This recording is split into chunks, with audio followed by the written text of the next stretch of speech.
peace, and welcome to the culture here on the Black Star Network. I'm your host, Faraji Muhammad. Thank you so much for tuning in and being a part of the conversation. Folks, we got a lot to talk about. First, let's talk about the National Urban League releasing their new State of Black America report and talking about the both educational and economic disparities facing Black America. We're going to talk a little bit about the details of that. Also, how the Ohio University, pauses to include on race-based scholarships after that historic U.S. Supreme Court ruling. And what does that mean for the students? We'll have that discussion. Also, has this been an historic month for Black history for the Biden administration? We'll talk about what the president has been able to accomplish thus far for Black America. More importantly, is it enough? And later on, why aren't we teaching women's history in the classroom? Today marks the beginning of Women's History Month. And we're asking that question because we want to know, is this the start of a different understanding and a different conversation about seeing the value and contributions of women in our society? We'll have that conversation. Stay with us. It's all happening on today's edition of The Culture here on the Black Star Network. Let's go.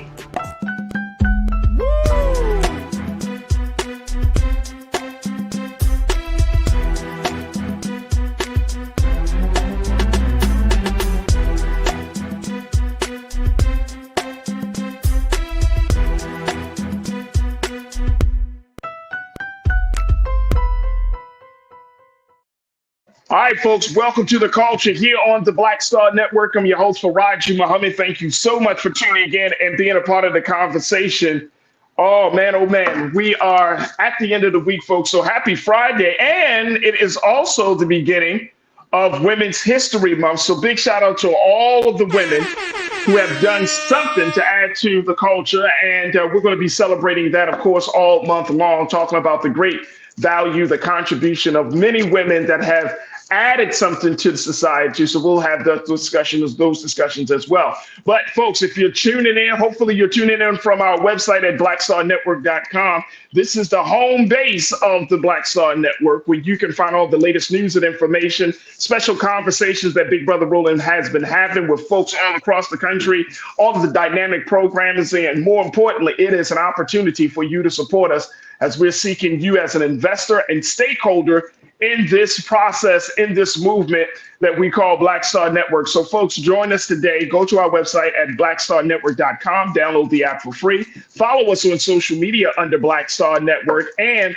we, of course, you should know that your donations means a world of difference to us. And more importantly, we don't take it for granted. So thank you for all of your support here from us here on Black Star Network. Now, we're also streaming on Amazon platforms. You can find us on Amazon News, on your Amazon TV. We're also on Amazon Prime Video, so you can check us out there on the Prime Video app on the live TV, the news, or find us on Amazon.com under Prime Video, the live TV, the news. We're also on the Freevee network, so you can find us on now under News for Black Star Network.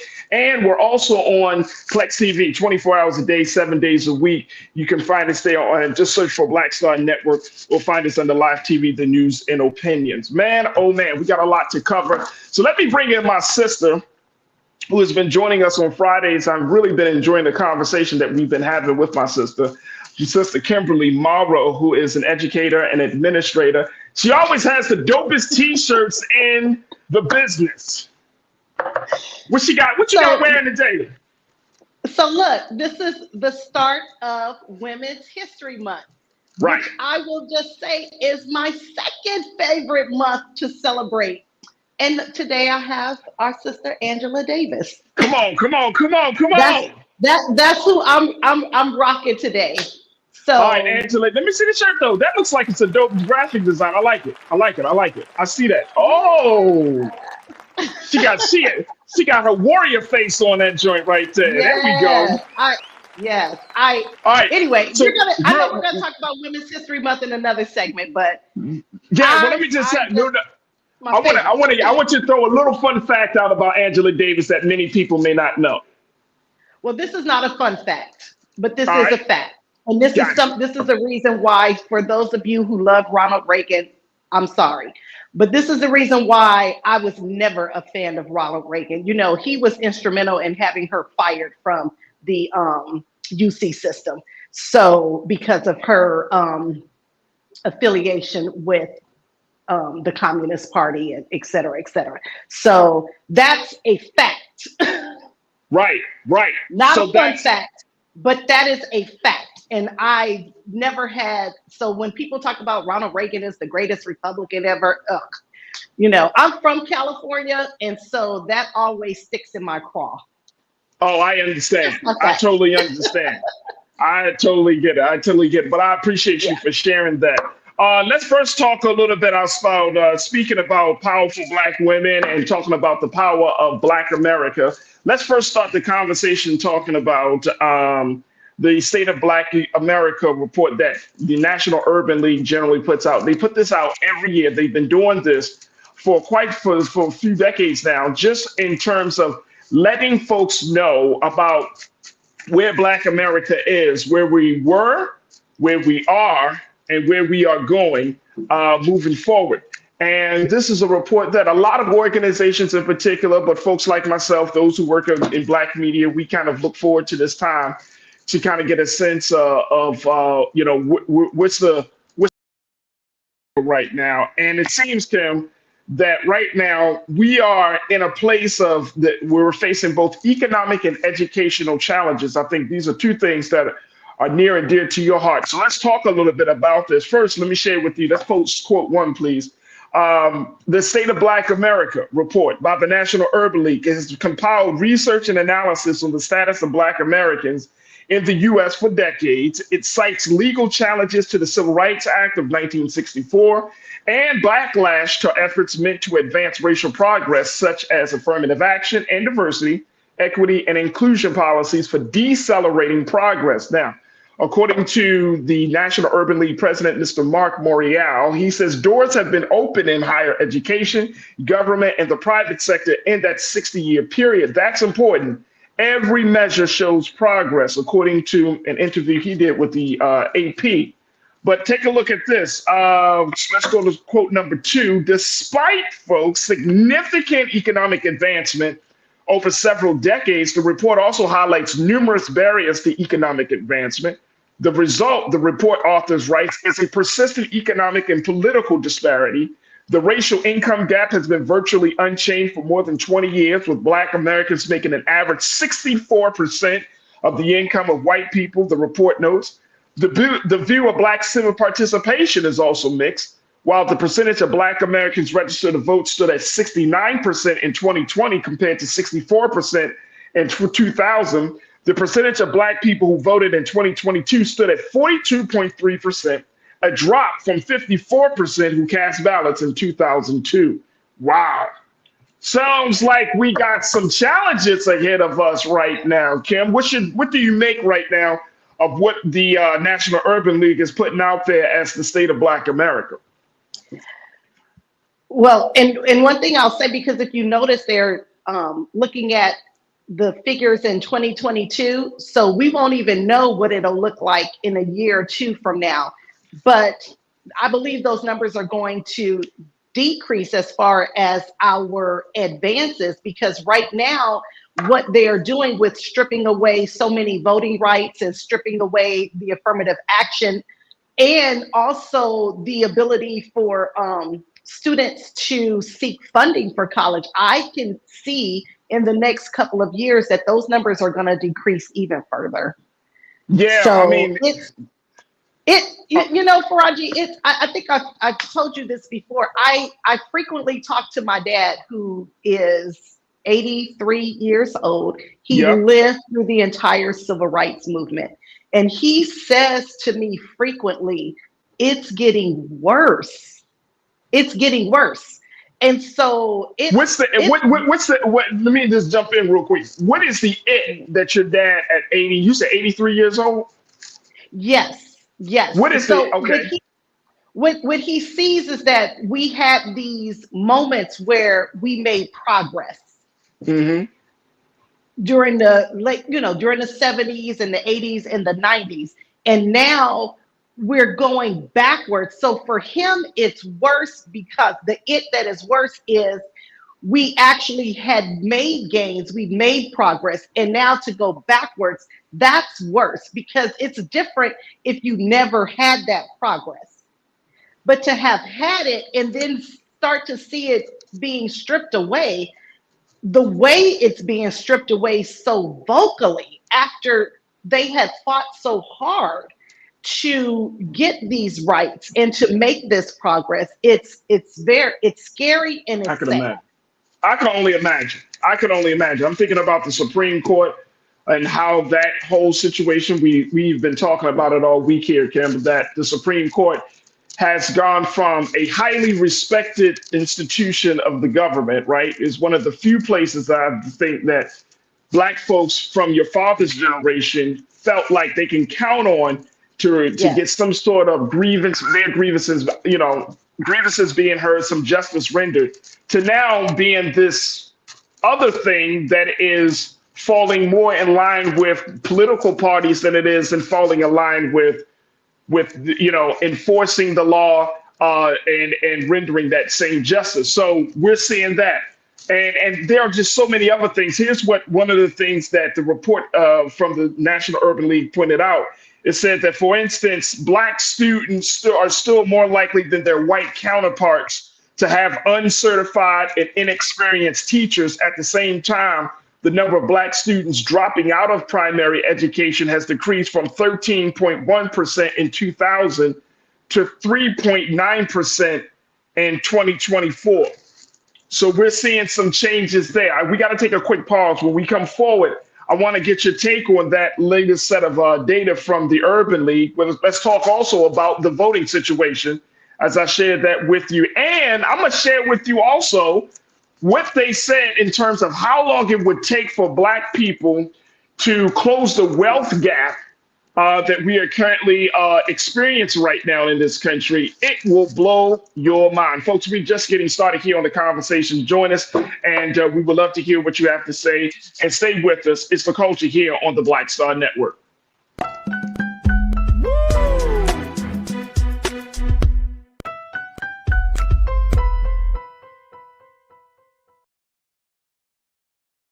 Pull up a chair, take your seat.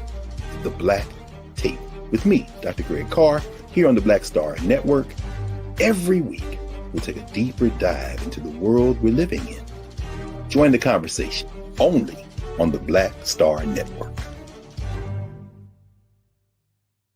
Hi, I'm Dr. Jackie Hood Martin, and I have a question for you. Ever feel as if your life is teetering and the weight and pressure of the world is consistently on your shoulders? Well, let me tell you, living a balanced life isn't easy. Join me each Tuesday on Black Star Network for A Balanced Life with Dr. Jackie.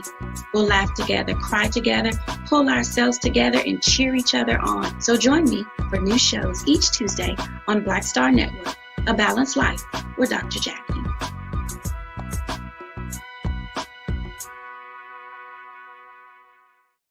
Don't you think it's time to get wealthy? I'm Deborah Owens, America's Wealth Coach, and my new show on the Black Star Network focuses on the things your financial advisor or bank isn't telling you. So watch Get Wealthy on the Black Star Network.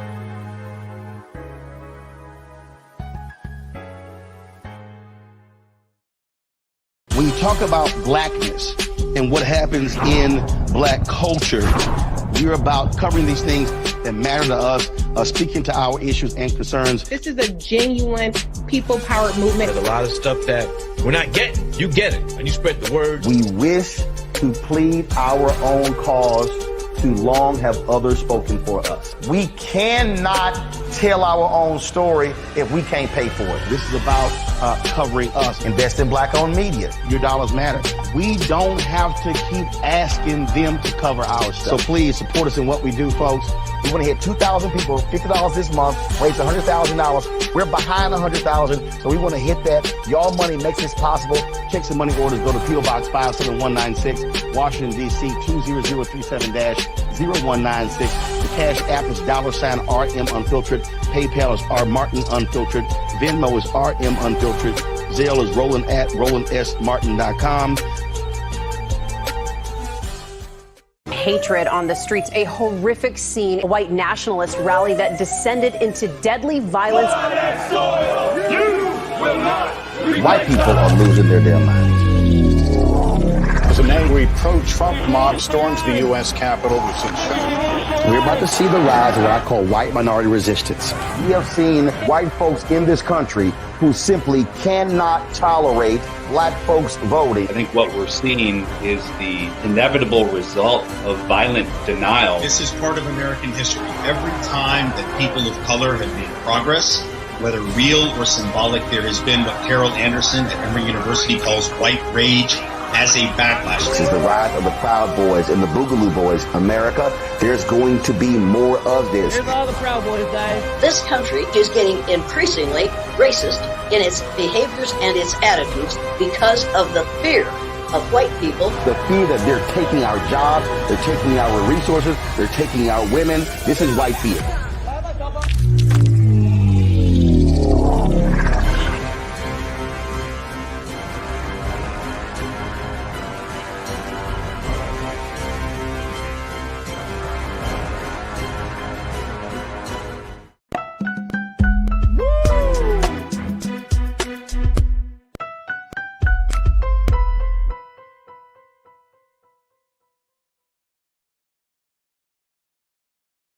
All right, folks, welcome back to The Culture here on the Black Star Network. Happy Friday. Joined by my sister Kimberly Morrow, one of our great contributors and folks that can speak on a lot of issues, especially education and politics. And our sister, we and I were talking about the latest the State of Black America report that has been issued by the National Urban League. And this is something that they put out each and every year where they kind of check in with the pulse of Black America on a number of different fronts.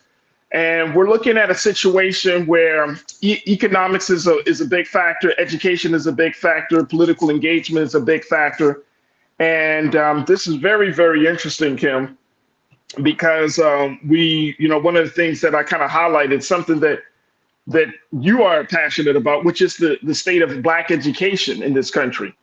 And we're still seeing a situation where the Black students are more likely, according to the report, Black students are more likely than their white counterparts to have uncertified and inexperienced teachers.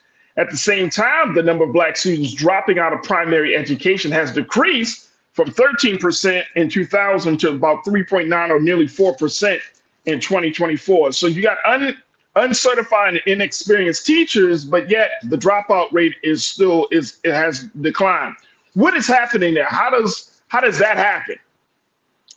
Well, so yeah, a lot of times, and it's so sad to say, I don't want to come across like I'm this pessimist, but I'm just sharing the reality. And the reality is that many schools they have to produce a certain high school graduation rate. Okay, that is one of the metrics by which they are graded on.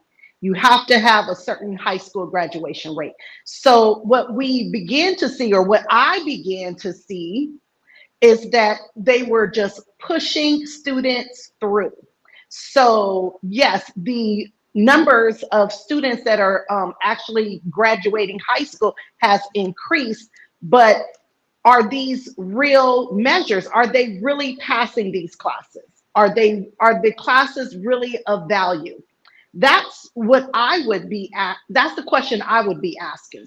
I saw it with my own eyes that this would take place. So it would be sort of the dumbing down. So particular students would be given those classes that are not, we call them their A through G classes. So they're not classes that are going to allow them to apply to a four-year college. They're just classes that they'll get by in. And then there's such pressure on teachers to make sure that their failure rate is down.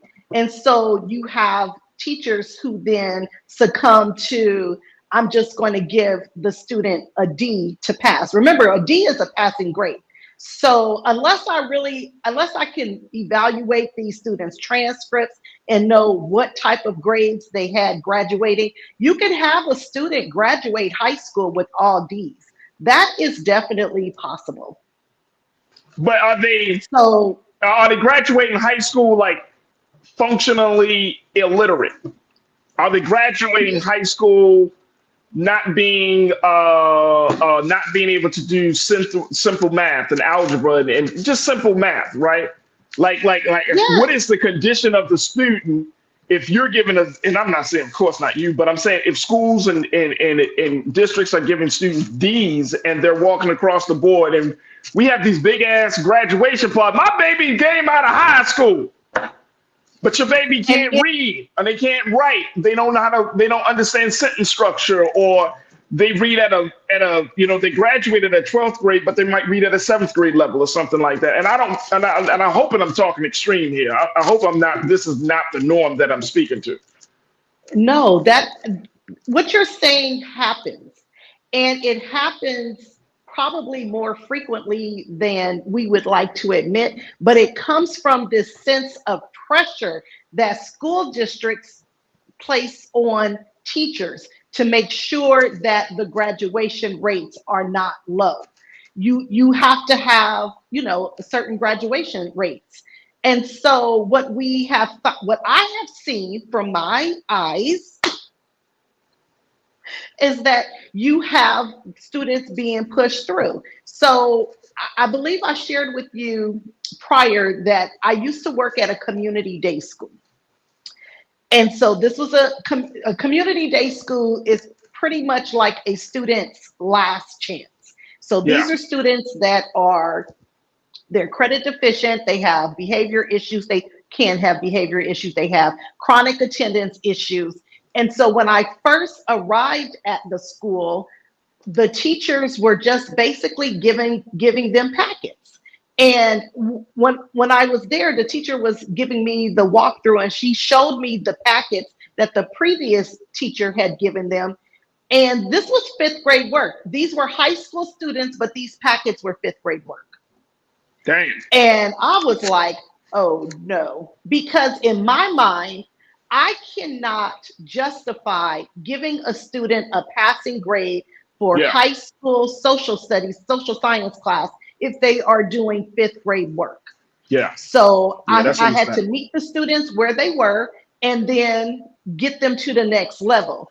But again, that's not everybody is not going to do that. Some people are going to succumb to the pressure, especially if you're a new teacher. I wasn't a new teacher coming into this situation. I had been teaching probably about 7 or 8 years at the time. So I'm not a newbie. I'm a I'm considered a veteran teacher. So you can't tell me something and I'm like, oh, okay, I guess that's the way they do it. I was like, no, that's not what we're doing here. So I'm saying that because it doesn't happen everywhere, but it is happening. And a lot of it, the pressure, because they would put the graduation rates in the paper. And so I remember a principal saying, the rates are going to be in the paper. We have to make sure, no, it wasn't the graduation rate, excuse me, it was the test scores. It was the test scores that would make the paper.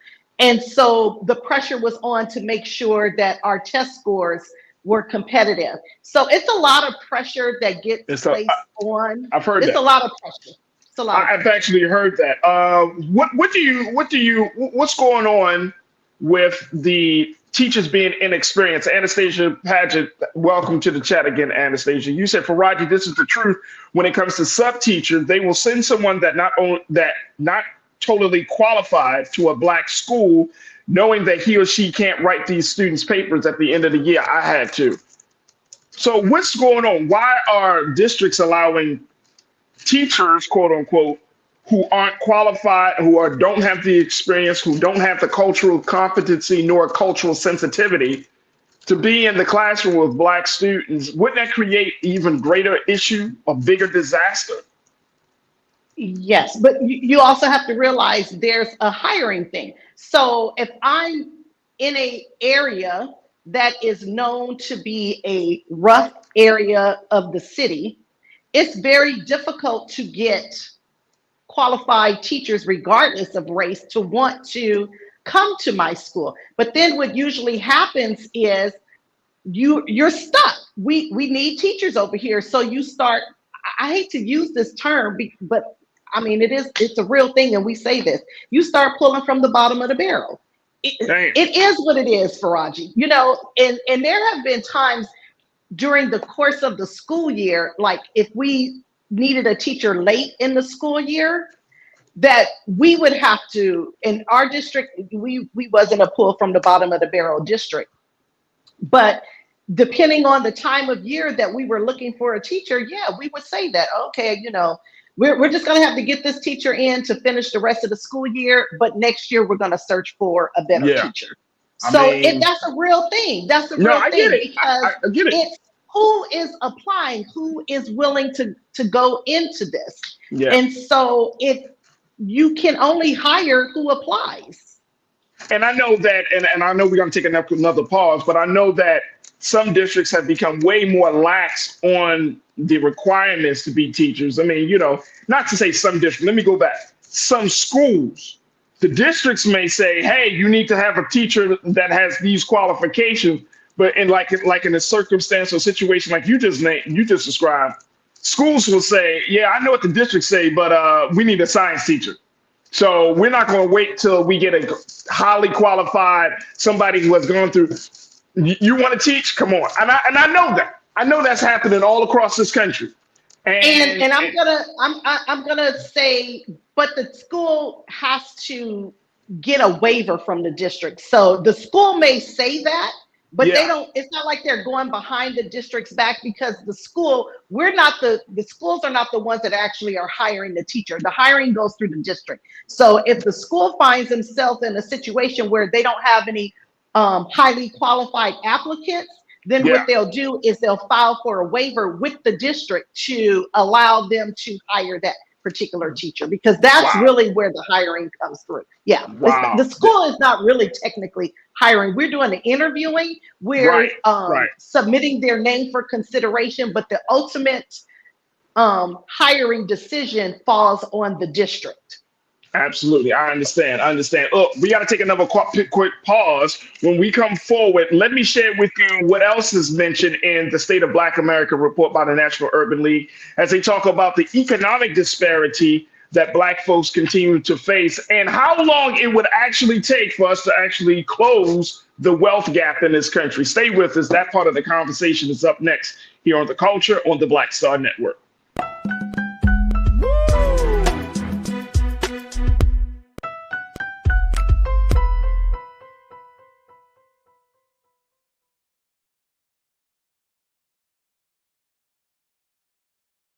You heard why we're marching, and it's really a launch.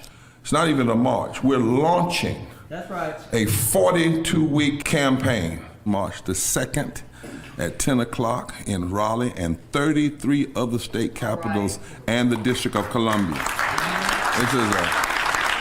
This is a historic move to mobilize the most powerful untapped block of voters in this country. Poor and low wealth voters who make up 87 million votes. And it's never been tried before. Never been tried before in history. At the same time, the same message, same focus. And when that power turns loose, they will not be able to figure out the political calculus. I don't know about you, but I'm ready to shake things up. I'm ready to get up out of the valley. I'm ready for God to put his spirit on us. I'm ready to be used to change this nation. And what we're saying is, can't we come together? Can't we come together around an agenda? You ain't got to like everything about Reverend Barber. You don't have to like everything about Sangria. You don't have to like everything about Long Choir. But can we come together and say, it's time to end poverty as the fourth leading cause of death? It's time to have $15 and a living wage indexed with inflation. So every time inflation goes up, the minimum wage goes up.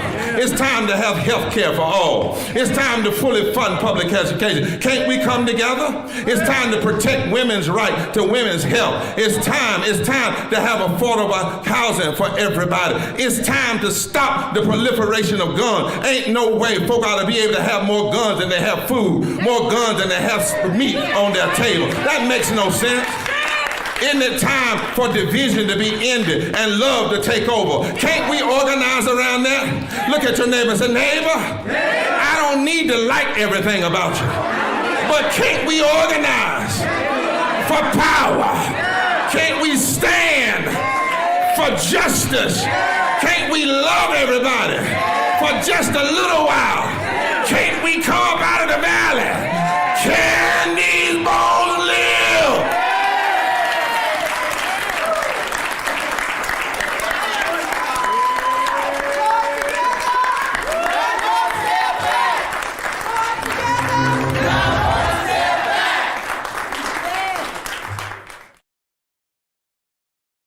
We wish to plead our own cause. Too long have others spoken for us. This is an opportunity for us to be able to speak to our issues. Y'all better understand something real quick. We ain't going nowhere. It is a continual battle that we see all across this country. Revolution will not be televised. The revolution will be streamed. All momentum we have now, we have to keep this going. He makes sure that our stories are told. Roland Martin's doing this every day. You can't be black-owned media and be scared.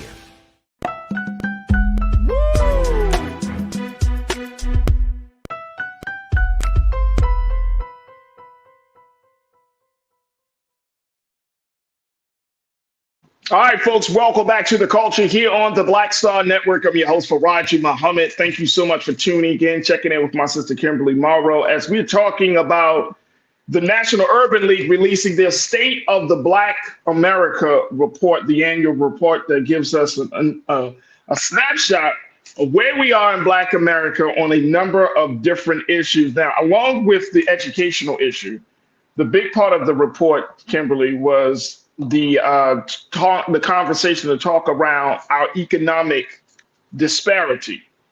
And the economics of this country shows that we are still far, far behind than our white counterparts. And so let me just share with you, this was crazy. I had to share this with you. Where in the report, it said it would take anywhere from 1 to 3 centuries for most Black Americans to achieve parity with their white peers, depending on their region of the country, according to a February study by the McKinsey Institute for Black Economic Mobility. Now, that was that institute. Y'all want to know what the State of the Black America report said? It said not until 2204 will Black Americans reach the quality of life parity that white people enjoy. Damn. 2204, y'all. 2204. What's it? Y'all tell me, what year is this now? It's 2024. Right. 2204. According to the 2024 report, it features the Urban League semi-annual equality index. And so when it looks at all of these different metrics, it would take us that long. 2204, I can't get that number out of my head. 2204. I can't get that. To close the wealth gap. 2204. I just want y'all to think about this. What is that? 200 years? They talking about 3 centuries? 4 years. Yeah, that's crazy. So my question is, if both the National Urban League as well as the McKinsey Institute for Black Economic Mobility are saying that it would take centuries, we need to figure out a different economic system in this country for our people. Because we are running a rat race. We're like the mouse in the wheel, Kimberly. Keep the wheel turning, it ain't going nowhere. Like, what's the point? You at this point, like, what is the point? Anybody's talking about, man, we trying to chase that bag. Keep chasing, because you ain't going nowhere, buddy. You ain't never getting the bag. You're not going to close that gap. So at this point, I think this is a great time for us to have a different conversation about the economics of Black America. Do we keep trying to work through this current economic structure, or do we start to say, hey, what's an alternative structure outside of capitalism? What's an alternative structure outside? Y'all hear Reverend William Barber, major demonstration happening this weekend. And we still talking about fighting $15 an hour for wage. Inflation has gone up. Kimberly, you and I know, living out here in LA and California, $15 an hour is a slap in the face to anybody, right? You can't even, I mean, if you think about it, a cup of coffee is $7. So you're spending an hour's worth of work on one cup of coffee in 5 minutes. So the thing is it time for us to have a different conversation about money and economic? Should we start looking at a different economic system that we need to aspire to at this point? And therein lies the problem, because as Black people, sure, we could say we can look at a different economic problem, but we still live in the general society. So then the question becomes, do we separate from the general society? I'm not sure that, and this is the problem, that those with the money and the wealth, they don't want to change the economic system. That's why I love what Reverend Barber is doing and what Martin Luther King Jr. was trying to do before he was assassinated, where he was trying to get all of the people together. Because what's happening is there is that top tier group that wants to continue to pit us against one another, who are in the same socioeconomic category, keep us divided, keep us fighting so they can hold on to their wealth. And it's sad. It really is, because when you start talking about a way to spread the wealth, because I've had these conversations with other educators, and then it becomes, oh, so you want a communist country or you want socialism? As though yeah, probably. It's a dirty, that's what I'm saying, as though it's a dirty word. And so those conversations are so difficult, again, because you have the people who are making the highest amount of money, who wants to make sure that we are fighting amongst ourselves for a slice of the pie. They never want us to enjoy the entire pie. Is it time for a new way to look at it? Absolutely. How do you get everybody on board to do that? Please, let me tell you how we get that. Let me tell you, Kimberly, how we do that. We do that by having conversations like this, right? Like putting it in perspective. Folks, let me just put this in perspective. That would mean, according to the report, Black Americans would achieve the same level of pay, police protection, and home ownership enjoyed by white people 339 years after the Civil War and 236 years after the assassination of the Reverend Dr. Martin Luther King Jr. So let me talk to all the Black capitalists out there. What do you expect us to do with this current economic system if we're showing no sign of catching up? As much as we have Black business owners, we got Black millionaires, we got a couple of Black billionaires, all of that stuff, all of the money talk that we do in this culture, it don't amount to nothing when you are damn near 200 years behind somebody else. You 300 and something years from civil rights, 236 years from the assassination of Dr. King. And who knows? Y'all know how this economic situation goes. It doesn't stay stagnant. It's not like, you know, if our pay wage and if our economics go further along than somebody else's is staying with it. It all goes up. Inflation starts to happen. Cost of living starts to happen. We are in a rat race, and I'm serious. This is, you know, maybe we got to have a conversation. It's like, is capitalism the pathway to liberation at this point. And I know some people are like, man, what you crazy? No, I'm not crazy. It's crazy to believe, and it's crazy for us to keep putting out this narrative that Black folks are going to be making some economic gains when we are looking at a situation like this. When you're 200 years behind your white counterparts and other groups of people. So what we got a couple of millionaires and billionaires. That doesn't mean anything. I was always taught no one person or nation can rise, no one person can rise above the condition of his or her people. So you got a couple of people that are rich here, a couple of people that are rich here from the Black community, but look at us collectively. That's the issue. I'm sorry, Kimberly, go ahead. What's your take? No problem. But is it something that we can do collectively without a larger segment of the population participating? That's my only question. Is it something that can be done only within the Black community? Or is this something that will take a coalition of other communities to truly make an impact and make it happen? I don't.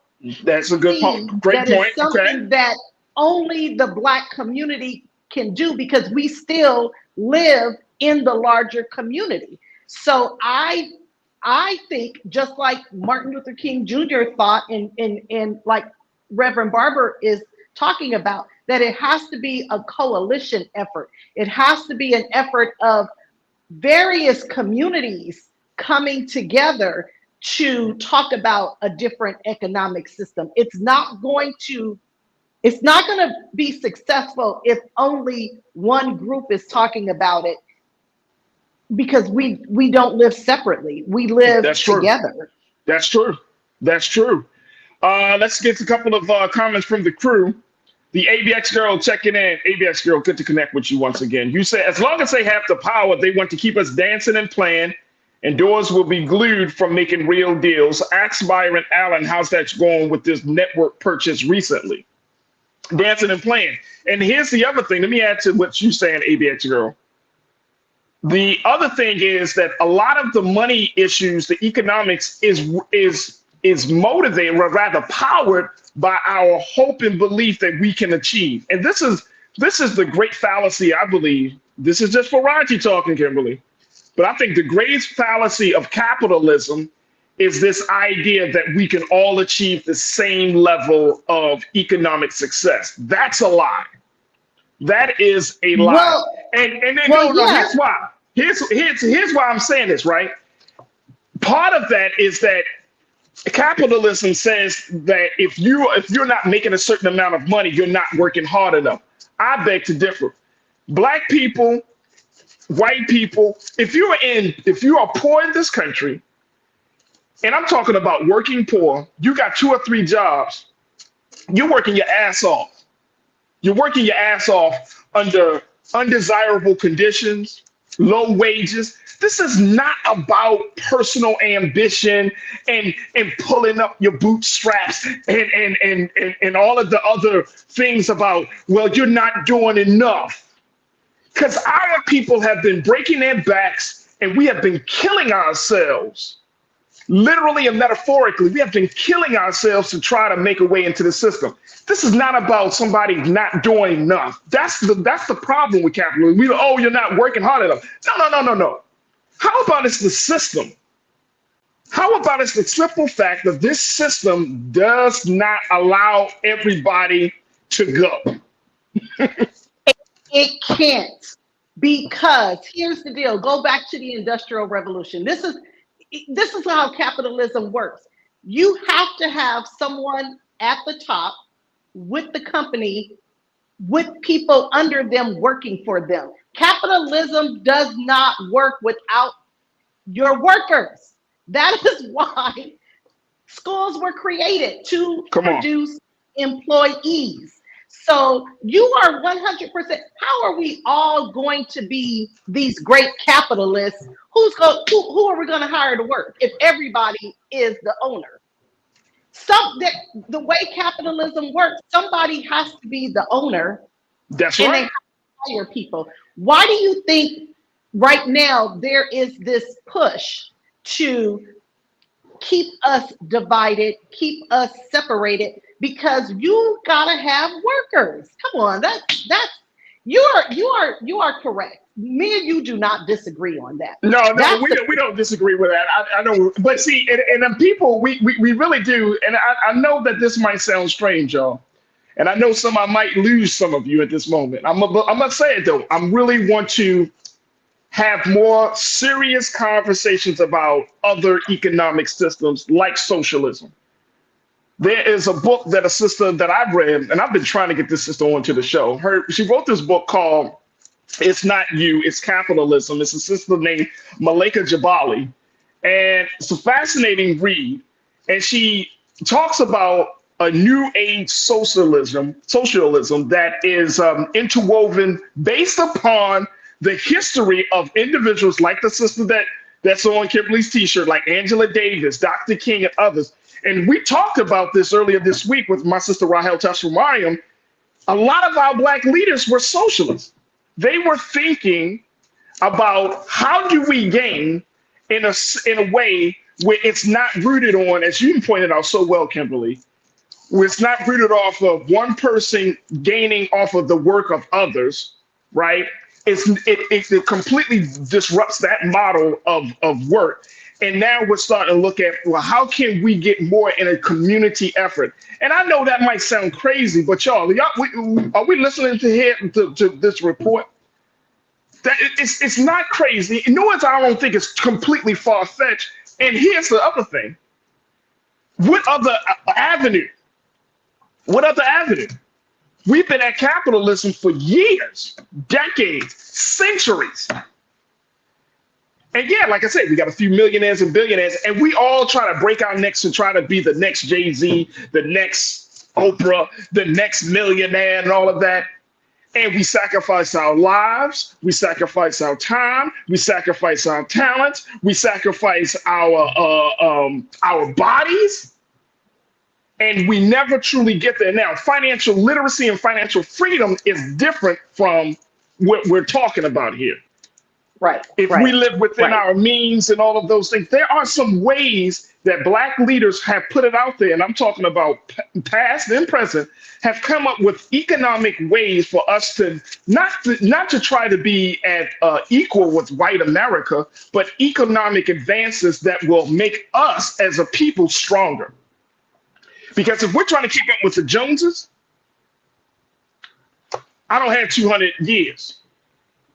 And you know, Martin Luther King Jr. said this in his speech beyond Vietnam. And Lord knows I am not good with quoting exactly what people say. So I'm just going to paraphrase what he said. Here was the gist of it. We are so busy chasing materialism in this country. And unfortunately, because we've been in this country for 400 years now, we've adopted those those ways. And so when we're trying to be rich and capitalist, we're not doing it for the reason not all of us. I'm not going to say we're all not doing it, but most of us are doing it so we can buy new cars, new homes, new clothes. And so our minds are twisted with this capitalism thing because we're focused on the wrong things. We're focused on material wealth. We're not focused on our fellow man. We're not focused on how we can uplift one another. And again, not all, I'm making a generalized statement, but a vast majority. You do have a number of people who will do these things to help other people. But the most people that talk about getting rich, getting the bag, they're doing it for themselves. They want to get new cars. Hey, Tiana, they want to get new homes. They want to floss. Oh, absolutely. No doubt. Tiana, you said the Black Panthers understood that we must work as a collective in order to make things better for all of us. They all did, and that's an excellent point. And again, if you go back to looking at the politics of economics for all of your major Black heroes and sheroes, they push so far against, they rail against capitalism. Yes. Because it's like an organized structure of slavery. It's like an organized slavery, because one or a small group of people gain off of the work and the efforts and the resources of the larger group of the masses, right? And that's why I push back on all of this. Like a lot of these conversations about this money talk and all that, I start to push back on it because I'm like, I don't want to aspire to that. I don't want my children to aspire to that. I don't want to see us aspire to that. Oh, no. All we got to do is open up a business or start a major corporation and all of those things. Like, I'm so sick and tired of that, because that's only going to benefit a few of us.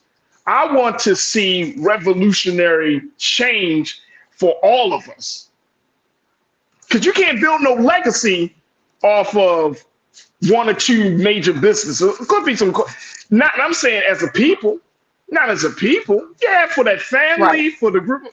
I mean, yeah, a couple of people can build off of that. But, you know, being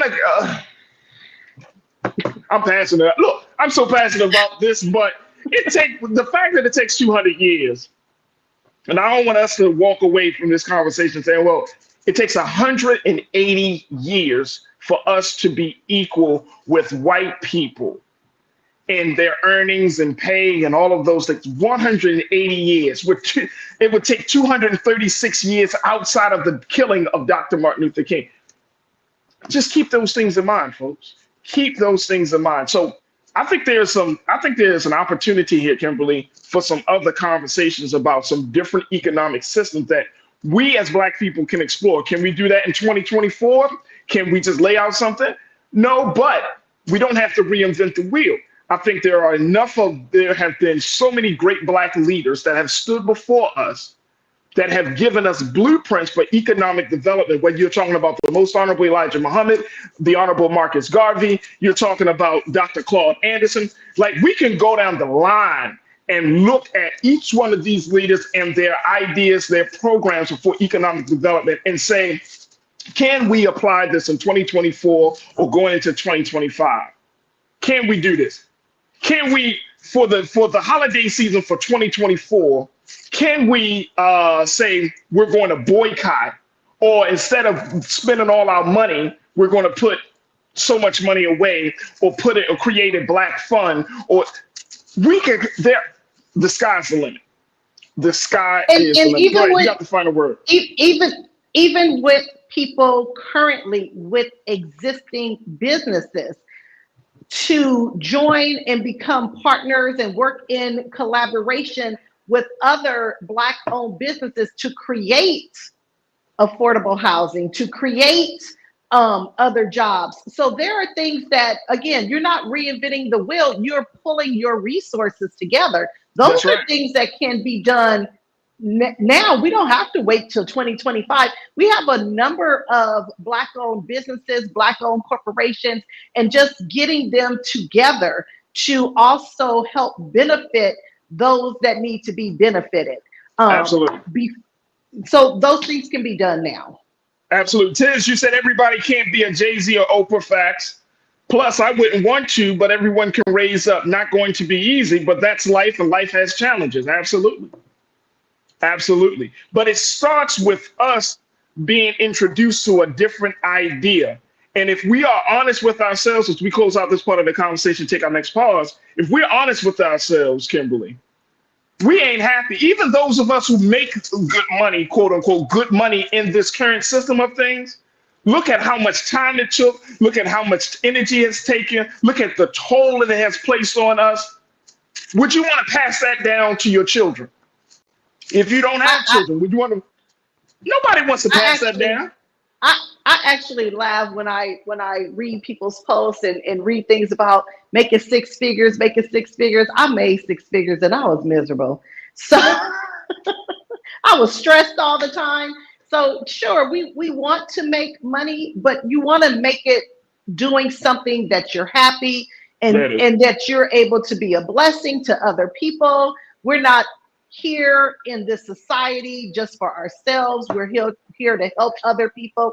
So making money is one thing, but knowing what to do with that money and how to work that money is an entirely different thing. It's not just about making money. It's about helping others and helping the society at large. So there it is. There it is. Look, we on the same page, Kimberly. We on the same page. And look, we got to take a quick pause. When we come back in, let's bring our other sister into the conversation, my sister Corinna Denise, as we're talking about, has this been a historic Black History Month for the Biden administration?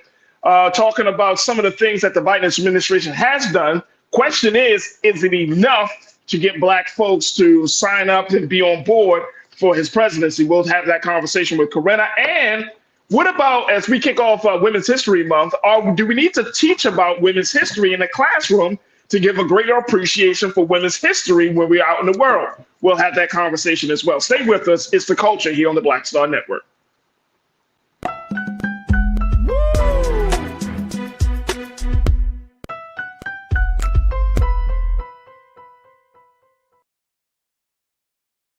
Hi, I'm Dr. Jackie Hood Martin, and I have a question for you. Ever feel as if your life is teetering and the weight and pressure of the world is consistently on your shoulders? Well, let me tell you, living a balanced life isn't easy. Join me each Tuesday on Black Star Network for A Balanced Life with Dr. Jackie.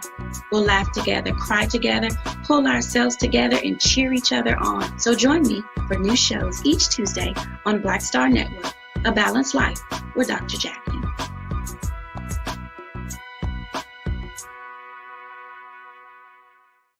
When you talk about blackness and what happens in Black culture, we're about covering these things that matter to us, speaking to our issues and concerns. This is a genuine people-powered movement. There's a lot of stuff that we're not getting. You get it, and you spread the word. We wish to plead our own cause. Too long have others spoken for us. We cannot tell our own story if we can't pay for it. This is about covering us. Invest in Black-owned media. Your dollars matter. We don't have to keep asking them to cover our stuff. So please support us in what we do, folks. We want to hit 2,000 people, $50 this month, raise $100,000. We're behind $100,000, so we want to hit that. Y'all money makes this possible. Check some money orders. Go to P.O. Box 57196, Washington, D.C. 20037-0196. The Cash App is $RM Unfiltered. PayPal is R Martin Unfiltered. Venmo is RM Unfiltered. Zelle is Roland at RolandSMartin.com. Hatred on the streets, a horrific scene, a white nationalist rally that descended into deadly violence. White people are losing their damn minds. As an angry pro-Trump mob storms the U.S. Capitol, we're about to see the rise of what I call white minority resistance. We have seen white folks in this country who simply cannot tolerate Black folks voting. I think what we're seeing is the inevitable result of violent denial. This is part of American history. Every time that people of color have made progress, whether real or symbolic, there has been what Carol Anderson at Emory University calls white rage as a backlash. This is the rise of the Proud Boys and the Boogaloo Boys. America, there's going to be more of this. Here's all the Proud Boys, guys. This country is getting increasingly racist in its behaviors and its attitudes because of the fear of white people. The fear that they're taking our jobs, they're taking our resources, they're taking our women. This is white fear.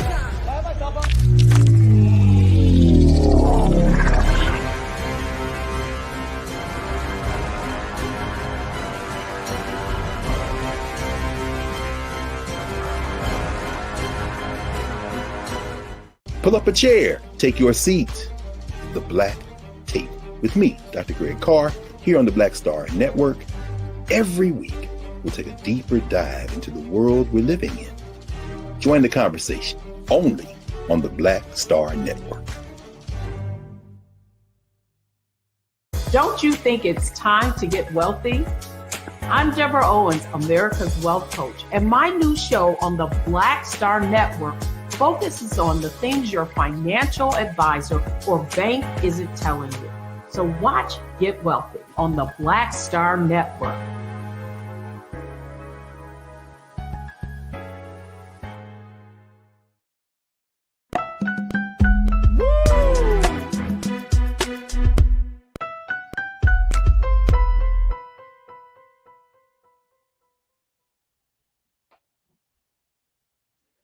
All right, folks, welcome back to the culture here on the Black Star Network. Oh man, we got so many things that are happening right now. So go to our website today at blackstarnetwork.com. Download the app for free. Follow us on social media at Black Star Network and join the movement. You can certainly donate and offer any type of donation that will help us in this process right here. As we're creating a space for digital, for Black content in the digital space. And so we're looking for investors, we're looking for stakeholders, we're looking for your support. So go to our website today, and we thank you so much for any donation and for all of your support and your continued support of tuning into all of the dynamic shows and all of the great things that we're doing here at Black Star Network. Now, we are streaming a number of different things. We're keeping our eyes out because today is the final day for the hearing to determine whether the Georgia DA, Fani Willis will be disqualified from that case because of her situation with the prosecutor, Mr. Nathan Wade. So that is streaming right now. And we have some other streams that are going on right now. So just know that Black Star Network, we're trying to keep you informed as much as possible on all of these different things affecting Black America. And I appreciate y'all, because sometimes when we get these streams, all these big events and big moments are happening. Y'all tune in to me. Y'all be like, man, who Faraji talking to? But I appreciate the crew for y'all always saying, you know what, let me just switch gears. Let me join the conversation with the culture and then switch back over. But we are still keeping you informed. It's all one network. It's all one network. And we just want you to be aware of all of the things that are happening that are important to us and that should be important to you too as well. So thank you all so much for being here with me today. All right, let me go bring my sister Corinna Denise, who is a college admissions advisor. She's a political as well and an educator. And we still have my sister Kimberly Morrow. Corinna, welcome. How are you today, Hi, Corinna? Happy Friday. So happy Friday. So Kimberly is known for the t-shirts, and you're known for the wonderful hairstyles that you are always showing. My wash and go turned into a fro. You know, it's like the end of the week, it kind of just poof. But I got a little shirt too. I'm wearing my I don't know if y'all can see. What is that one say? The name of a great woman right here. Go ahead. In the glitz. Right, yes. Which is I, Corinna. Yeah. So, oh.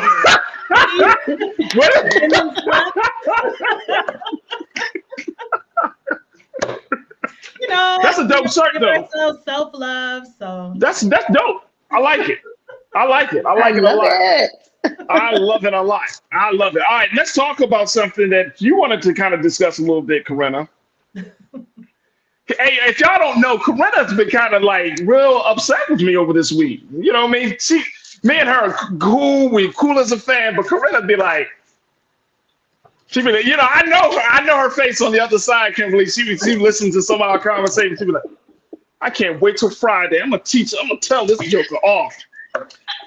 But you wanted to talk about something, and this is about so far what the Biden administration has done for Black America. This is an ongoing conversation, and I think we're going to be hearing more and more about this as we get closer, of course, to the Democratic to the convention that's happening in July, and for the Democrats, and then when is the Democratic convention? Is that July for the Democrats, or is that the Republicans I'm thinking of? Now I just thought about it. But working our way up to the convention, I'm sure crew and the team just let me know, because I don't want to get those dates wrong. And then, of course, leading up to the national election. But here's the thing. There was a piece that was done for the Griot, where it talked about the Black History Month. This Black History Month, Biden has a lot to brag about. He should do it often.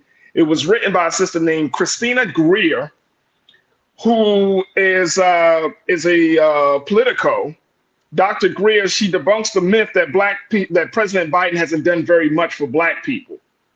So she wrote this op-ed stating that the list of Biden accomplishments is plentiful.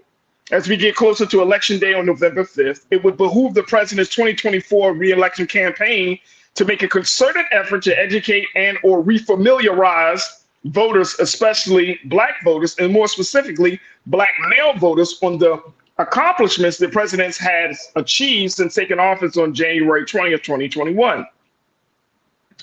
And she wrote this because there has been a lot of conversation about Black men leaving the Democratic Party in droves.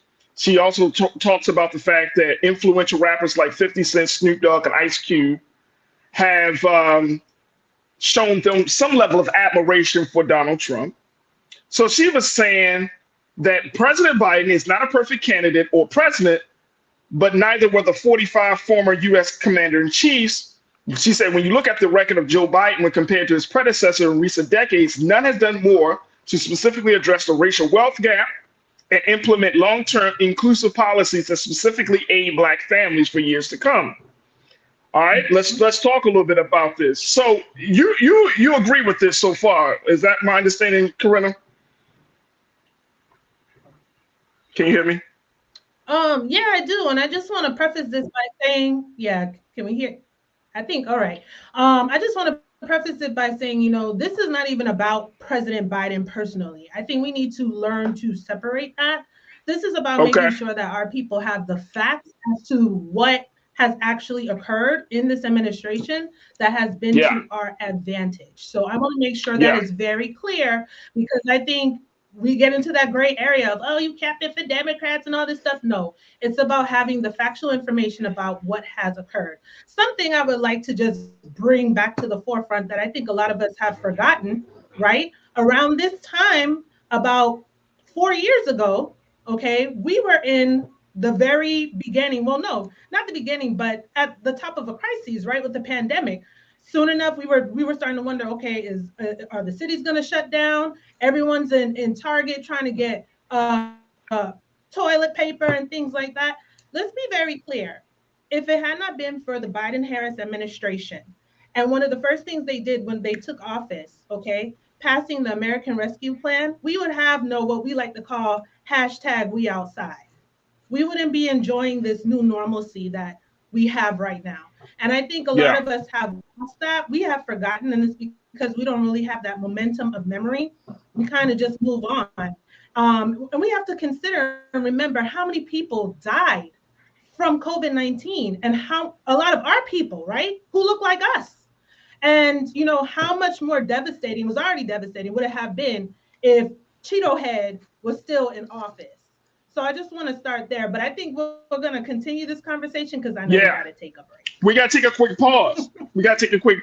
Man, y'all contributors, y'all really know how the flow of the show works now. Y'all telling me to break. Everybody that come on, hey, Faraji, I think you need to stop talking, Faraji. We need to take a quick pause. Let's take a quick pause. Stay with it, folks. We're going to have this conversation on the other side with Corinna, Kimberly, and with you. Stay with us. It's The Culture here on the Black Star Network.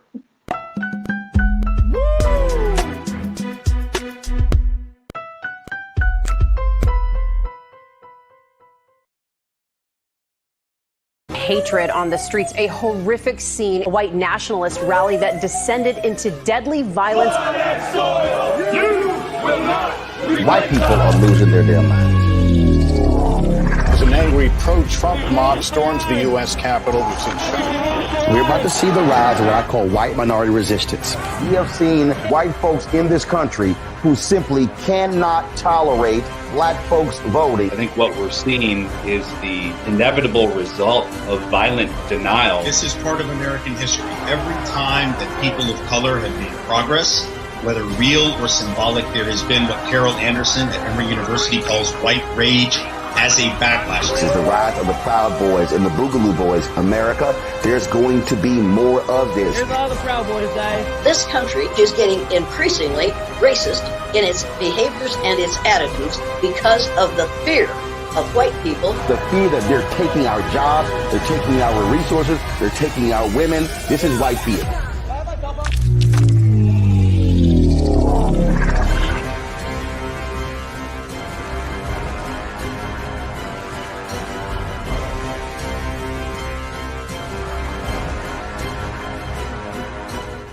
Pull up a chair, take your seat. The Black Tape with me, Dr. Greg Carr, here on the Black Star Network. Every week, we'll take a deeper dive into the world we're living in. Join the conversation only on the Black Star Network.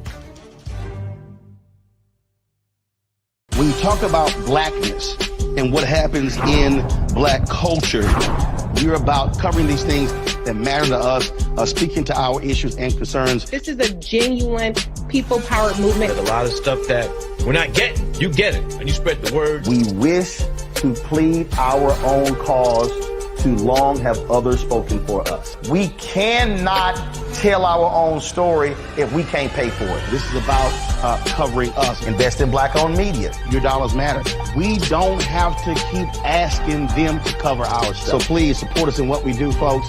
We want to hit 2,000 people, $50 this month, raise $100,000. We're behind 100,000, so we want to hit that. Y'all money makes this possible.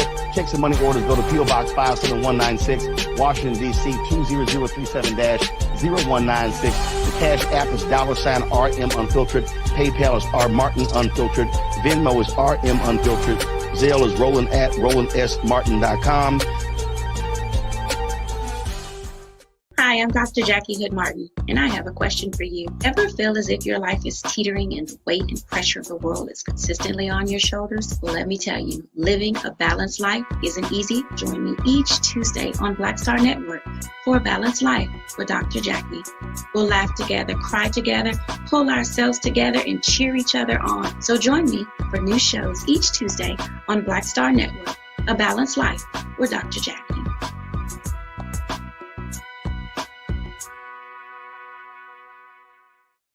Don't you think it's time to get wealthy?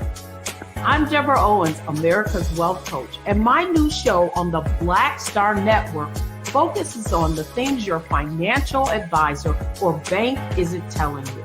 So watch Get Wealthy on the Black Star Network.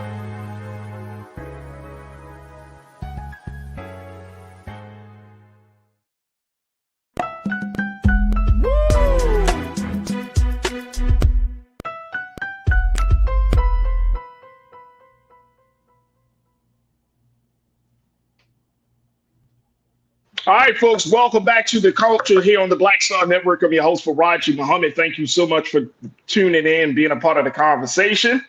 Joined by my sister, Corinna Denise, and my sister, Kimberly Morrow, as they join me every Friday.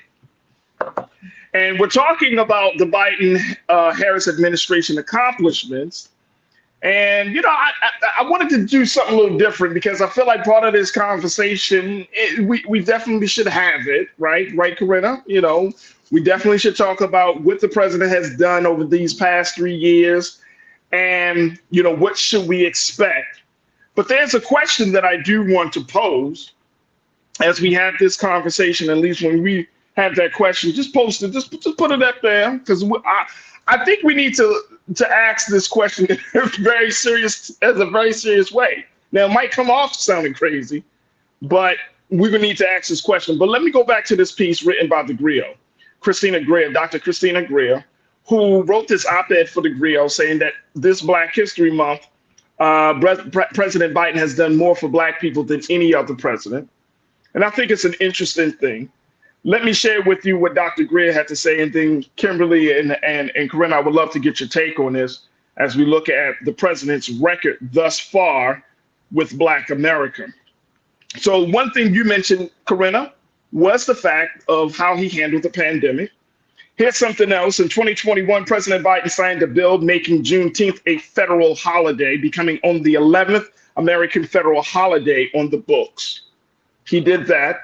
And then 1 year later, President Biden signed the Emmett Till Anti-Lynching Act, a federal law that defines lynching as a federal hate crime. This law also increases the maximum penalty to 30 years imprisonment for several hate crime offenses. Along with that, signing important legislation pertaining to commemorating and protecting Black people. He also signed an executive order advancing parts of the yet-to-be-passed John Lewis Voting Rights Advancement Act. This order clearly outlines the factors courts must consider when hearing challenges to voting practices. The administration has expanded the Affordable Care Act, and according to KFF, which is an independent source for Health Policy Research, expanded Medicare coverage to nearly all adults with incomes up to 138% of the federal poverty level, and provided states with an enhanced federal matching rate for the expansion's populations. He's done some good things for student loan forgiveness for more than 3.7 million Americans, roughly totaling $136 billion of debt forgiveness, which is a big step.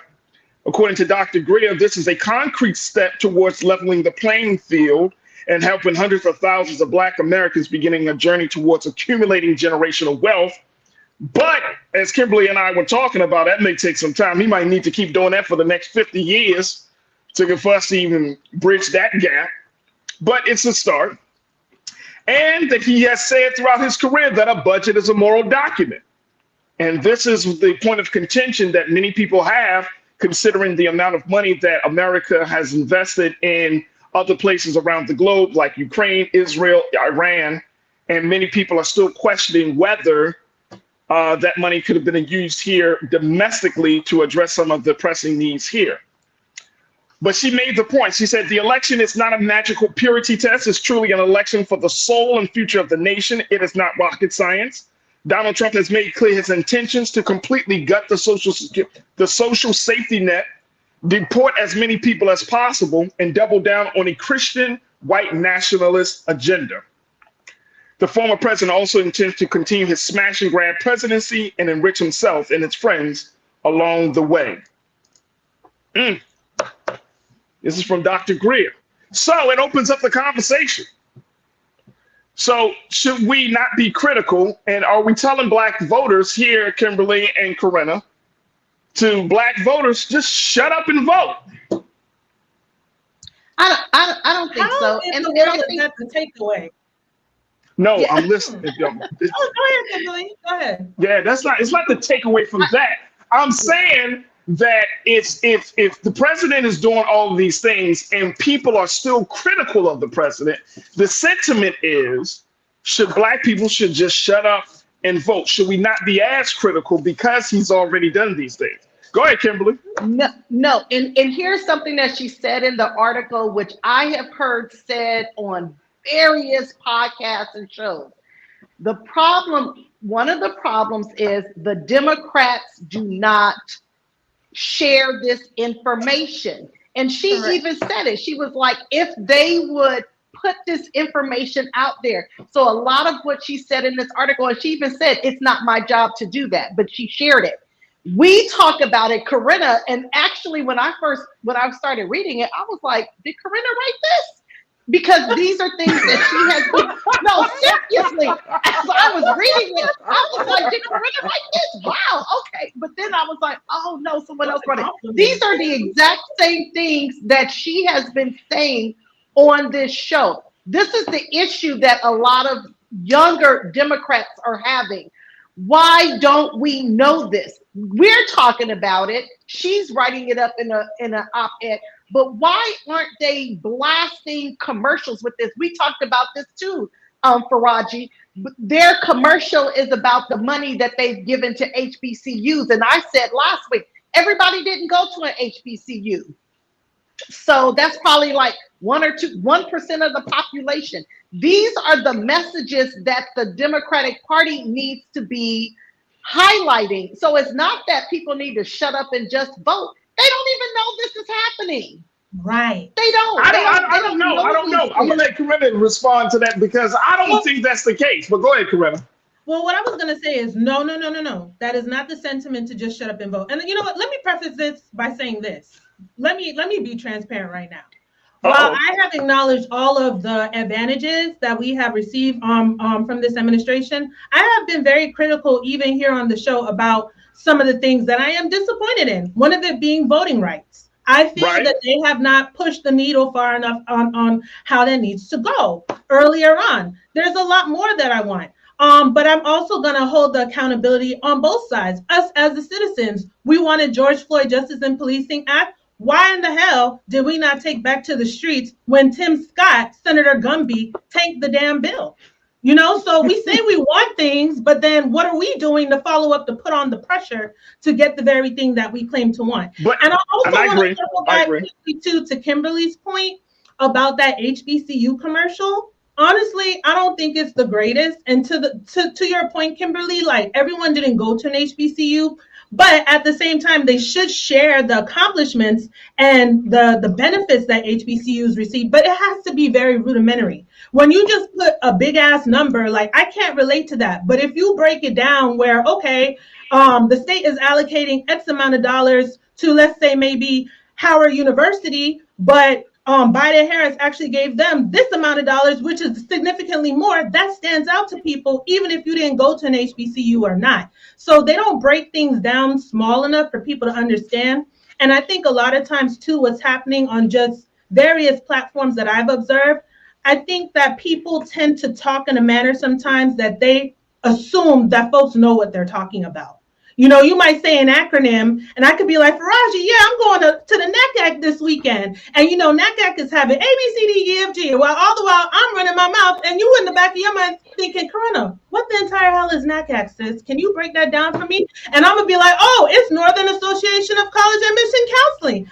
Why didn't I say that from the beginning? You know what I mean? So I'm just giving an example, like, you have to, you know, just quickly, just for those who may not know, this is what it is, and break it down so people can receive it. But I think Dr. Greer really just wanted to highlight to us as a people, hey, this is what has actually happened because people do not know. Now, to answer your question, Faraji, that does not mean that we are not critical. I will talk about the good and I will talk about the bad. But at the same time, I think this article highlights the fact that a lot of people are miseducated and misinformed that, oh, nothing has been done for Black people. And that's just well, people say that anyway, right? I think that's across the board. I think that because people are looking from a different metric. People are looking for the tangible stuff. Like all of this stuff sounds good. This is all legislative. This is all policy stuff. But you're talking about quality of life issues. People have to feel like their life is going to really has changed as a direct result of seeing this transition in the White House, right? And that's what people are saying. He hasn't done much because people are struggling. Black people in this country are still struggling. You know what I'm saying? And so something that you always highlight and point out, Corinna, government, when you see things coming from the president's office, from the executive office, this executive branch, it has to be felt down into the states. And the states, a lot of these states around the country, some of them are Republican-led states, they're blocking any benefits. So people don't get a sense that things are changing or that things are becoming, you know, better. They don't get a sense of that, right? Now, if you're talking about the stuff that Reverend William Barber is talking about, wages, voting rights, let's go back to the justice for policemen. You got to ask yourself, and this is, I think this is the big thing that this administration needs to ask. Are we doing the things that people want us to do, or are we doing the things that people, are we doing the things that we think we should be doing for people? That's two different things. It's like being in a relationship, right? Like if you're in a relationship with someone and you're telling them, hey, I need you to be more emotionally available. They can take you on trips. They can buy you gifts. Hell, they can, you know, do all of these other things. But if they're not opening up, you as the person in that relationship still may feel like something is lacking. They could be doing these other things, but then you're like, you're not doing what I asked you to do. And I think that's part of the issue with people, that Black America in our relationship to the government. That's what we're having. That's the place that we find ourselves in. It's like, we need you to do this. But at the same time, Faraji? Yeah, go ahead. We have to also acknowledge, and I know it's probably like, y'all probably gonna take a hit at your sis right now, but it's just the truth. A lot of that disconnection is because we don't know how government works. And we just see the president and we just think he's the end all be all. And that's not the case. To a point you just made a few seconds ago about how things come down to the states. You know, a lot of the money that was allocated through the American Rescue Plan was given directly to the states, who then the states have to allocate it to their citizens, which some of them have not done that appropriately, right? So hence why people are still suffering. But then at the same time, the people who are suffering, you know, I'm not saying all of them, but how many of them are actually turning up and voting in those local elections, right? And having a voice heard and seeing how things work together and run, you know? So it's just a matter of we need to be smart. And something I just want to highlight now too, because honestly, I kind of feel like with the Democrats, we know their messaging sucks. I hear everyone. It's not a sucky message. No, I don't think their messaging sucks. I think it does if people don't know about the stuff. But what I'm saying now is no. That's why I made that analogy. And I know we got to take a quick break, but that's why I made that analogy. It's not that their messaging sucks. It just doesn't speak to what people say they want from the government. It's not that the messaging sucks. How are you the president of the United States and you can't get your message? How is that possible? Well, again, it's not all on the president. And we have to understand too, I think we would be able to push a lot more if we understood some of these other powerful positions. Earlier this week, you know, you and Suzette were discussing the exit or the stepping down of Mitch McConnell. You know what? Yeah. I would just suggest if you want to understand the power that a majority leader holds, he used to be the majority leader when the GOP had the majority in the Senate. Imagine why that would be his dream job instead of being the president. Chuck Schumer is the majority leader right now in the Senate. What does he do? What power does he hold? But, you know, he often flies under the radar because all the focus is just on President Biden. So until we understand how all these different facets work together, you know, so that we can pressure them, give them the numbers so that they align accordingly to push to get the things that we want, you know, it's kind of like a give and take. Now, I'm not giving them any slack because there were certain things that needed to be done that were not done. But what I am saying is that we cannot deny the things that have been done, and it is important just because it is fact. And we have to look at it more as the policy that has come out, not specifically the person or where it came from, but to their acknowledgement, right? It's under this administration. And I think right now we need to be pushing them. Okay, well, what's next? We got to finish the job, and we got to realize you can't get everything in like a 4-year term. That's unrealistic. But here's the thing. We got to take a quick break. Let me take a pause. When we come back, let's go back to the conversation. And look, and some of y'all might think it's a joke, but I mean, I feel like if you're critical of this administration at this time, there are some folks who will get upset at you for being critical because they say, well, if you create this sentiment that then people will turn away from supporting Biden and possibly creating a pathway for Trump. So I'm asking the question, should Black people just shut up and vote? Given the fact that, and this is not trying to be funny, but more of a rhetorical question. We'll continue the conversation on the other side with Corinna, Kimberly, and you. Stay with us. It's The Culture here on the Black Star Network.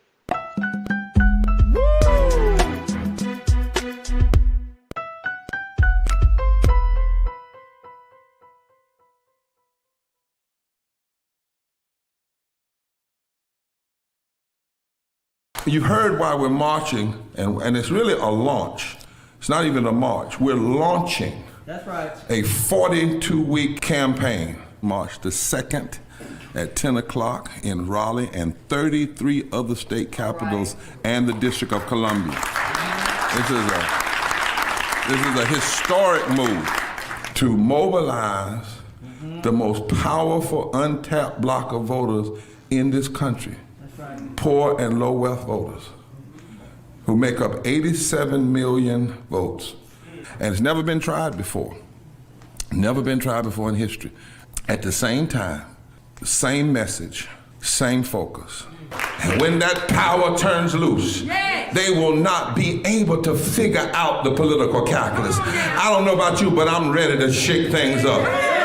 I'm ready to get up out of the valley. I'm ready for God to put his spirit on us. I'm ready to be used to change this nation. And what we're saying is, can't we come together? Can't we come together around an agenda? You ain't got to like everything about Reverend Barber.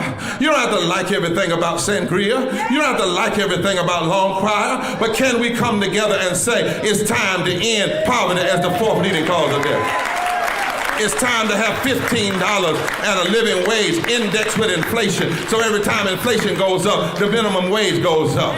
It's time to have health care for all. It's time to fully fund public education. Can't we come together? It's time to protect women's right to women's health. It's time to have affordable housing for everybody. It's time to stop the proliferation of guns. Ain't no way folk ought to be able to have more guns than they have food, more guns than they have meat on their table. That makes no sense.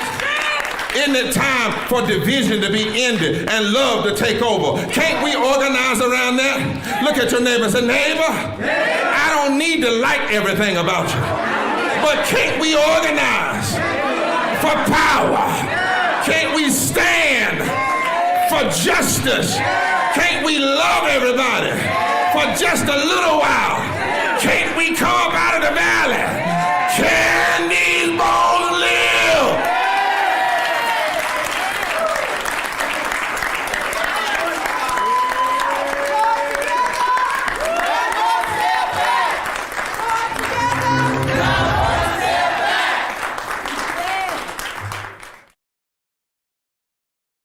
We wish to plead our own cause. Too long have others spoken for us. This is an opportunity for us to be able to speak to our issues. Y'all better understand something real quick. We ain't going nowhere. It is a continual battle that we see all across this country. Revolution will not be televised. The revolution will be streamed. All momentum we have now, we have to keep this going. He makes sure that our stories are told. Roland Martin's doing this every day. You can't be black-owned media and be scared.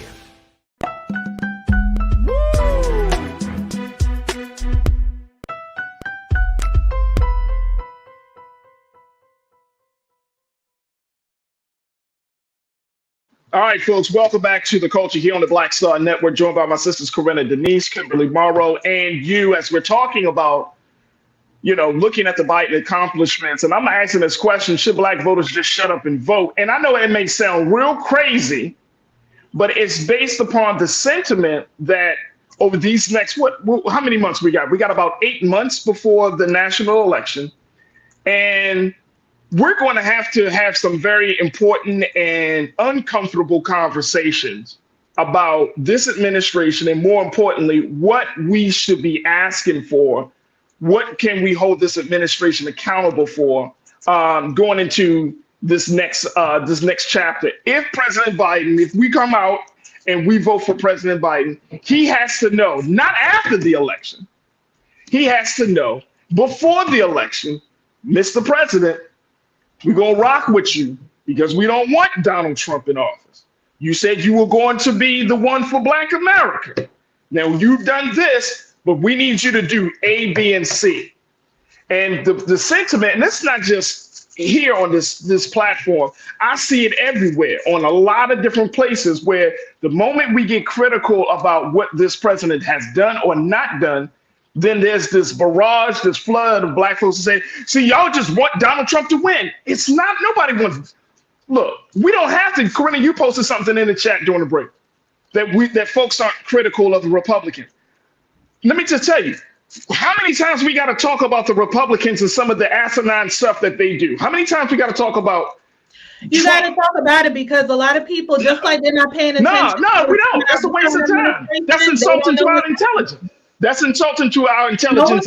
No, it's not insulting to the intelligence, Faraji. How is that insulting? To people watching this platform, it's insulting. Look, I think if you're voting for Trump right now, I don't need to get into no name calling. I don't need to get I can't help it. Okay, the truth is the truth is. But it's not. It's more. I think this is just me. For this show, it's more productive for us to have conversations about a reality versus something that's. I mean, yeah, Trump is let's have a conversation about something that we actually can have some real control over. The majority of black people are more inclined to the Democrats than they are to the Republicans. So I'm going to speak to the Democratic interest, not trying to just blast the Republican interest, because at this point, that is what it is. I'm talking about we have folks that are on the fence. We got independents, we got young voters, we got moderate Democrats. I'm talking about. Let's talk to those folks. Let's have some different conversations. Because if you are Black in America and you want to vote Republican, you want to go by the way of Tim Scott, I can't help you at this point. I can't help you. Watching this show ain't gonna help you. Go ahead. I'm sorry, Kimberly. Go ahead. Yes, ma'am. I think we underestimate voters when we believe that questioning or being critical or asking certain questions is going to sway their opinion. Now, if they're easily swayed, they're easily swayed. But I think the majority of voters are pretty savvy enough to understand that you can have constructive dialogue, you can ask questions, you can be a little critical, and you can have certain demands. What the Democrats did, I think we talked about this on last week's episode, where they presented their list of demands to the president and the Black Congress members. I think that was very strategic. And I think that if we continue to do that, then we are putting pressure on the president to know that our vote is not a done deal. And I think that's with any election. You need to make sure that whoever is running for election, they need to know that my vote comes with some stipulations. It's because what happens is they do begin to take our constituency for granted. It's like, we know we're gonna get those voters because they vote with Democrats. So I think it is wise to actually have these demands before the November election, and to do it now in March that's great. Instead of waiting until October, September, October, when he's hitting the trail. But I also don't feel that we should only think about the president right now. We should be looking at, do you know how many Democrats are running for re-election? And that's true. Democrats in the House, Democrats in the Senate. And we are not paying attention to those races. And that is what I'm saying. Our local level. So it's not just the president who's running for re-election. Right. So we need to look at the Democratic Party as a whole. And that's the part where I believe the Democrats, they miss the mark. They take things for granted, not just in this presidential election. We have been talking about this for years, many years, that the Democrats take the Black voters for granted. This is not a new thing. This is not a Biden thing. This was not a Barack Obama thing. No, you're right. I agree. Ongoing. And so I think it is incumbent upon us to make these demands, not just of Biden. He is not the only person running for re-election or for election. I think you and I are saying the same thing, because I agree with you 1000%. And that is the sentiment that I think that I try to have. Let me be clear. I agree too. Don't put me in the other box, because I agree. Okay. Let me make that very, very But here's the thing though. Like we can't shame people for questioning. Then we're getting into a dangerous precedent for the conversation. We shouldn't make like you know what I'm saying? Like and I know, and I'm saying this for real. This is becoming that. And I'm talking about at this point, right? Look, look, and I said this in my remarks earlier this week. We have a better chance, quote unquote, of getting a little bit further along with Biden than we do with Trump, right? We know that in a lot of areas, right? But that doesn't mean that we shouldn't, as you said, Kimberly, that doesn't mean that we shouldn't place our demands. If Arab Americans are testing the waters and other folks are testing the waters, then Black people should test the waters, right? Raji, if I may, with the demands, right? I completely agree. But here's where I'm going to be a little bit critical of us. I'm going to just keep it real. We should be making demands throughout. Where was all of this collective demand? You can't do that, Corinna. You can't do that. Wait, hold on. You can't do that. Can I just finish my thought? I'm just saying that a lot of it is coming right now with the election being on the precipice. But there are other things. Why weren't we pushing for? Where was all this collective demand? Again, to my point, when George Floyd Justice and Policing Act tanked, that was a missed opportunity. Where was all this collective demand with voting rights when all those activists were out there on the line? We're not collectively pushing then as much as we need to. I'm not saying that nobody was, but what I'm saying is that we didn't have that large infrastructure to really back it. We should be making the demands consistently throughout the entire term, not just in an election year. I agree. Not Now just that I after can they agree get with. into office, I can agree with but that. after every single thing that is being done. But here's the thing, though, Corinna, and I agree with you. But at this, you can't retroactivate people's consciousness. You can't be like, well, why weren't you conscious 2 years ago? You see what I'm saying? Because I'm not saying why weren't you conscious 2 years ago, but what I am saying, to my point, why I said Democrats, we know their messaging sucks. We're beating a dead horse. We know it sucks. We keep I don't think the Democrats' but it seems like they suck, can't comprehend. So what I'm saying now is that at least with this platform, we can encourage our people. Like, we got to educate ourselves to be smart, to move strategically. Because just to back up a little bit to what you just said, either between Biden or Trump, we might get a little bit more of Biden. We're not getting anything with Trump. He has made that very clear. And I just want to make it clear, too, this is not all about Donald Trump. See, that's the thing that I think, we got to realize that, too. We have to realize what a lot of this harmful legislation that Republicans are doing. Look what just happened last week in Alabama.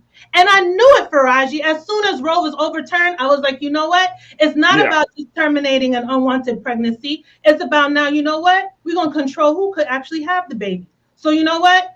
F your IVF, F your birth control, no contraception. That's coming down the line. And we have to recognize those things. So this isn't politics as usual to kind of see who's the best candidate. In my view, we're always looking for the best opponent. It's not about liking the person. And no, it's not to down anybody. I'm not trying to do that at all. I'm just saying, I just want our people to know what has been passed and to have the facts. And a lot of times that's a lot of misinformation is out there. And people are thinking it's blue when it's really green, just for example. Right. And I hear you. But here's the thing that I want us to keep in mind is that there is a lot of misinformation. We try to have those conversations rooted in facts on this platform as much as we can. But the other thing is that people are coming into an understanding of this whenever that happens for them. So that's one thing. The other thing is that I often see in this part of the conversations, like, more about the intricate policies. A lot of our people don't know about those things, right? Because they don't study those things. And they don't study it not because they're stupid, but they don't study it because it's just so many other things that... I haven't always been this politically astute. That's what I'm saying. That you don't care, but your life in. But here's the thing. We got to meet people where they are. Now, the Democrats, again, I don't think the Democrats have a messenger problem. I think the Democrats are doing things that are not in alignment with where the people want the party to go. So they're doing all this other stuff, and the people, we're saying, well, have you done this? The top 3 issues. Here's an issue right here. Reverend Barber and our people are going to be marching tomorrow for a $15 minimum wage or a wage increase in general. If the president really pushes the button, uses his bully pulpit to talk about, hey, we need some more money for people, because if you want to close the wealth gap, you got to pay people at a higher rate because inflation is going up. But it's not and that's the stuff that people will listen to. If the president said, look, I'm advocating for $25 an hour nationally, I bet he'll get a lot of people's attention. On the president. It's not just on the president. I'm just using him as an example. I get that. I understand it, but I'm just using it as an example that you got to speak to the issues that people are. Kimberly made the excellent point. Everybody's not with the HBCUs, right? We looked at what Dr. Greer said in her piece. Yes, healthcare is a major thing, right? But you got to look at, the unfortunate part about politics is that it's like, as much as and Suzette said this, we can't be single issue or one issue voters. But when certain moments come up, that's all you hear. How long did we hear about Roe v. Wade for the past year? And people are still saying Roe v. Wade was going to be the issue on the ballot that's going to determine the presidency. May not be now. It might be Gaza. I understand. It might be. It might. You see what I'm saying? It's just that sometimes when we have to just be very careful about how we speak, because to your point, some folks who might not be as politically astute as we are, they hear a soundbite, they take it and they run with it and think, well, you know what? I'm just not going to participate. So that's why I'm saying we have to be very careful, because we are in a very dangerous time. And I still think that some people still really don't think what they're planning is happening. You know, like I always say, I sound extreme, but they have been extreme. Go ahead and read the policy. And yes, while President Biden should advocate, yeah, we need at least $25 minimum wage. At the same time, it's unrealistic to think that if only he does it, that's going to happen. So we have to then be responsible to say, it's not just on the president. You need to contact Minority Leader Hakeem Jeffries, who is the leader of the Dems in the House, right? You need to contact Schumer. And a lot of us don't know who these other powerful people are. That's what I was saying. Majority Leader wields so much power.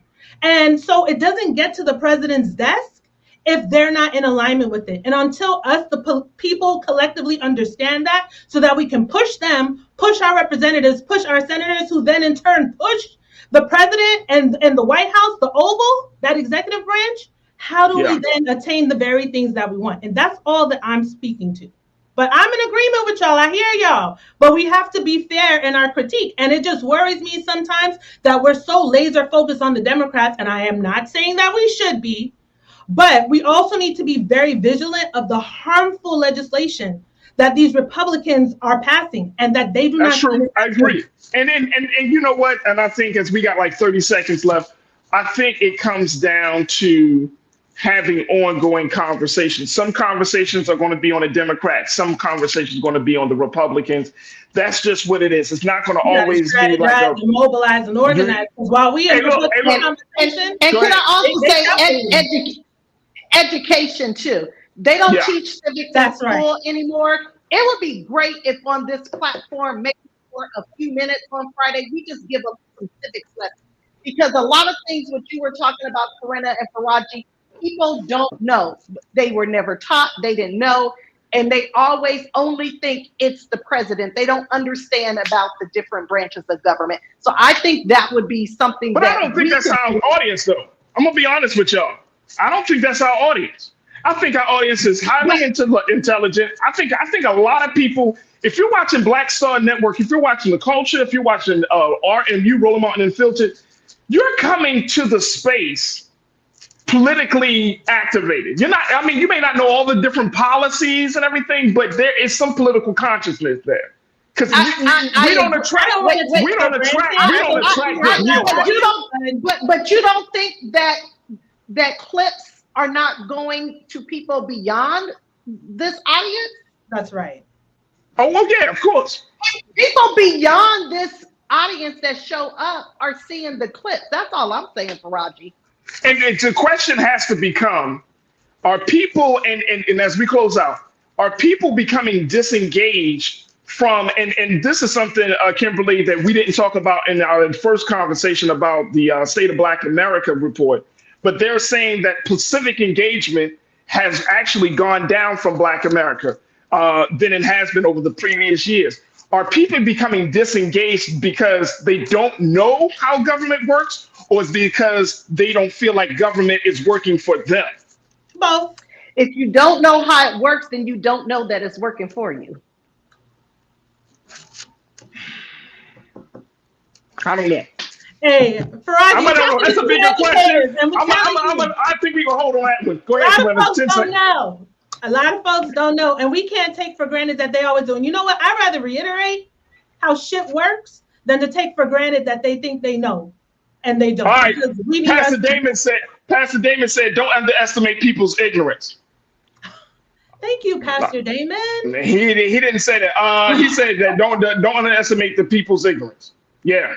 If we want to have civics lessons, I'm sorry, y'all. I mean, look, we don't have enough time.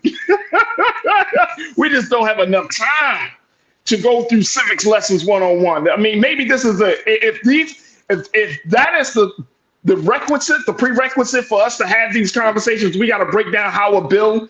I mean, go and look at a YouTube video or something. Like we're talking about real life stuff in this recommendation for Raji. If you need a quick, clear, concise civics lesson, read Roland F. Martin's book, White Fear. He unpacked it quickly, clearly, and concisely in the book. It's a quick read, good read. It will bring you up to speed, baby. That is. My sisters, Corinna Denise, Kimberly Morrow, they join me on Fridays. We call this Fire Fridays here on The Culture because we always got something to say. Yeah, I think you kind of burned me today a little bit. What's up with that? Coming for your sis. How long you been on the show? I got burn marks on my arm from you, sister. You know, you got some making up to do. My sisters, Corinna Denise, Kimberly Morrow, thank you so much, sisters, for being with me again on here today. And God willing, we'll reconnect next Friday for another exciting conversation. Thank y'all for being so good for the culture. Thank you. Peace, girl. Absolutely. Bye-bye. Happy Friday. Happy Friday. All right, folks, that's going to do it for us. Thank y'all, crew, for joining me and having the conversation with us. Hopefully you enjoyed the discussion and what we have to say, but more importantly, that you feel empowered to wanting to learn more and do more. So hopefully you will do that. Make sure you go to our website today at blackstarnetwork.com. Download the app for free. Follow us on social media. We would love to get your take on all of these conversations. Also, hit me up on my social media at The Real Faraji on Instagram, at Faraji on the X platform, and at Faraji Muhammad on Facebook. And I would love to connect with you. And of course, we invite you to continue to be an investor and a stakeholder in the Black Star Network. So make sure you go to our website at blackstarnetwork.com. Stay tuned. Up next is Roland Martin Unfiltered, 6 p.m. Eastern time. As always, never be afraid to challenge what's wrong. Stand for what's right while being yourself in the process. God willing, we will talk on Monday for another exciting edition of The Culture right here, only here, exclusively here on the Black Star Network. Have a great weekend. Talk to you soon. Peace.